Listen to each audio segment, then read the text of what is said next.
ഇത് മാസ് മോട്ടോഴ്സിൽ നിന്നാണ്. ഹോണ്ടയുടെ യൂണിക്കോൺ BS6 മോഡൽ വണ്ടിയാണ്. വണ്ടി ജനറൽ സർവീസായിട്ട് നമ്മൾ കയറ്റിയാണ്. അപ്പോൾ ഫസ്റ്റ് നമ്മൾ ടെസ്റ്റ് ഡ്രൈവ് നടത്തുന്ന സമയത്ത് നമുക്ക് 2 കംപ്ലയിൻറ്റ് ശരിക്കും ശ്രദ്ധയിൽപ്പെട്ടിരുന്നു. ഒന്ന് നമുക്ക് ചെയിൻ സ്പോക്കറ്റിൻ്റെ കംപ്ലയിൻറ്റ് കൊണ്ട് നല്ല രീതിയിൽ സൗണ്ട് ഉണ്ട്.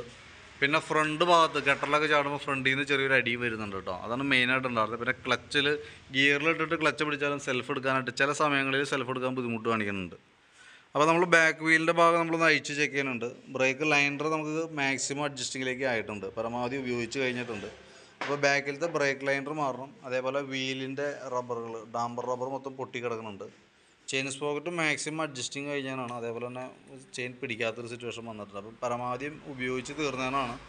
അപ്പോൾ ചെയിൻ സ്പോക്കറ്റ് മാറ്റിയിടണമാണ് നല്ലത് കേട്ടോ. കാരണം നമ്മളിപ്പോൾ ഇപ്പോൾ വലിച്ചാലും ഫുള്ളിൽ നിൽക്കുള്ളൂ, എന്നാൽ പോലും ബാക്ക് സൈഡൊന്നും ക്ലിയർ ആയിട്ട് പിടിക്കാത്തതുകൊണ്ട് സൗണ്ട് എന്തെങ്കിലും മാറില്ല.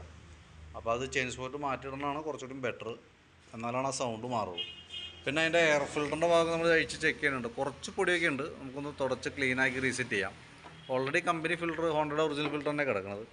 ബാറ്ററിയുടെ വോൾട്ട് കാര്യങ്ങളൊക്കെ നോക്കുമ്പോൾ ബാറ്ററി വോൾട്ട് 12 വോൾട്ട് ഉണ്ട്, 13 വോൾട്ടിനോട് അടുത്ത് തന്നെ ഉണ്ട്. 2023 മോഡൽ ആമറോണിൻ്റെ ബാറ്ററിയാണ് വണ്ടിയിൽ ഇരിക്കുന്നത് കേട്ടോ.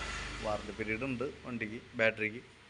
അതേപോലെ തന്നെ നമ്മളതിൻ്റെ എഞ്ചിൻ ഓയിൽ കൂട്ടത്തിൽ കൂടെ മാറ്റി വിടുന്നുണ്ട്. പിന്നെ വണ്ടിയുടെ ഐഡിലിങ് ചെറിയൊരു പ്രോബ്ലം കാണിക്കുന്നുണ്ട്, സ്ലോ സ്പീഡിൽ നിൽക്കാനായിട്ടൊരു ബുദ്ധിമുട്ട് കാണിക്കുന്നുണ്ട്. അപ്പോൾ അതും കൂടി നമുക്കൊന്ന് സെറ്റ് ചെയ്യേണ്ടതായിട്ടുണ്ട്. പിന്നെ ഫ്രണ്ട് ഭാഗത്തേക്ക് വരുമ്പോഴത്തേക്കും ഫ്രണ്ട് ഗട്ടറിലൊക്കെ ചാടുമ്പോൾ ചെറിയൊരു അടി, അത് ഫ്രണ്ട് ബ്രേക്കൊക്കെ പിടിക്കുമ്പോൾ ചെറിയൊരു അടി, ഒരു ഇളക്കം പോലെ കാണിക്കുന്നത് സെൻട്രൽ വന്ന ബെയറിങ്ങിൻ്റെയാണ് കോൺസെപ്റ്റ്.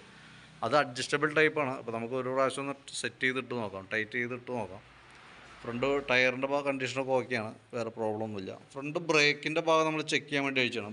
ഡിസ്ക് ബ്രേക്കിൻ്റെ കണ്ടീഷൻ നമ്മളൊന്ന് ചെക്ക് ചെയ്യണം. അതിന് വേണ്ടിയിട്ട് നമ്മൾ ഡിസ്ക് കാളിപ്പർ യൂണിറ്റ് അയച്ചിട്ടുണ്ട്. അപ്പോൾ അതിൻ്റെ ബ്രേക്ക് പാഡിൻ്റെ ഉപയോഗം പരമാവധിയും നമ്മൾ ഉപയോഗിച്ച് തീർന്നിട്ടുണ്ട്. ഇത് ശരിക്കും പറഞ്ഞാൽ ഈ ലൈൻ വന്നത് ഈ സൈഡിലും വരും. അതേപോലെ തന്നെ അതതിൻ്റെ ഒരു ഇൻഡിക്കേഷൻ മാർക്കാണ്. അപ്പോൾ ഇത് ഫുള്ള് തീർന്നു. അതായത് ഇവിടെ ഒരു ലൈൻ ഫുള്ള് മാഞ്ഞു, രണ്ടാമത്തത് ഏകദേശം പകുതി ഫുള്ള് മാഞ്ഞു, ബാക്കിയത്തെ നിസ്സാരം കൂടി ഉള്ളൂ. എന്തായാലും നെക്സ്റ്റ് സർവീസ് വരെ എടുക്കില്ല, കാരണം അതിനുള്ളിൽ തന്നെ ഫുള്ളായിട്ട് തീർന്ന് ഈ പ്ലേറ്റ് കയറി ഡിസ്കുമ്പോൾ പിടിക്കാനായിട്ട് തുടങ്ങും. അപ്പോൾ അതുകൊണ്ട് തന്നെ നമുക്കത് ബ്രേക്ക് പാഡ് സെറ്റ് ഫുള്ളായിട്ട് മാറ്റിയിടണമാണ് നല്ലത് കേട്ടോ. കൂട്ടത്തിൽ നമുക്കത് മാറ്റിപ്പോവാം. പിന്നെ ആ കാളിപ്പർ ബ്രാക്കറ്റിൻ്റെ ഈ ബൂട്ട് സെറ്റ് റബ്ബർ ബൂട്ടാണ്. അത് ഈ കുറേ കഴിയുമ്പോഴത്തേക്ക് ഇങ്ങനെ വികസിച്ചോളം കണ്ടീഷനായി പോകും. അപ്പോൾ അതും കൂടി ഒന്ന് ചേഞ്ച് ചെയ്തിട്ടേക്കാം. പിന്നെ സ്പാർക്ക് പ്ലഗ് നമ്മളൊന്ന് ക്ലീൻ ചെയ്ത് കയറ്റുന്നുണ്ട്. പ്ലഗ് വലിയ പഴക്കമില്ല, എയർ ഫിൽറ്ററിൻ്റെ കൂട്ടത്തിൽ കൂടെ മാറ്റിയേക്കുന്നതാണ്. അപ്പോൾ എയർ ഫിൽറ്റർ മാറ്റുമ്പോൾ ആ കൂട്ടത്തിലാണ് നമുക്ക് പ്ലഗും മാറ്റേണ്ടി വരിക സാധാരണ രീതിയിൽ കേട്ടോ. ഇത്രയാണ് മെയിനായിട്ട് നമ്മൾ ചെയ്യുന്നത്. ചെയിൻ സ്പോക്കറ്റ് മാറണം, അതേപോലെ തന്നെ ബ്രേക്ക് പാഡ് മാറ്റേണ്ടതുണ്ട്, ബൂട്ട് സെറ്റ് മാറണം, എഞ്ചിൻ ഓയിൽ മാറണം. ഇത്രയും കേസാണ് മെയിനായിട്ട് നമുക്ക് മാറ്റേണ്ട പാർട്സ് കേട്ടോ.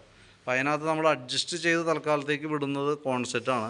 ബോൾ റൈസർ ചെറിയൊരു അടിയുണ്ട്, തൽക്കാലം നമുക്കത് സെറ്റ് ചെയ്തിട്ട് നമ്മൾ വിടണത്. കൂടുതലായിട്ട് പ്രോബ്ലം കാണിക്കുകയാണെന്നുണ്ടെങ്കിൽ അടുത്ത സർവീസിൽ നമുക്കത് അഴിച്ച് മാറ്റിക്കളയും.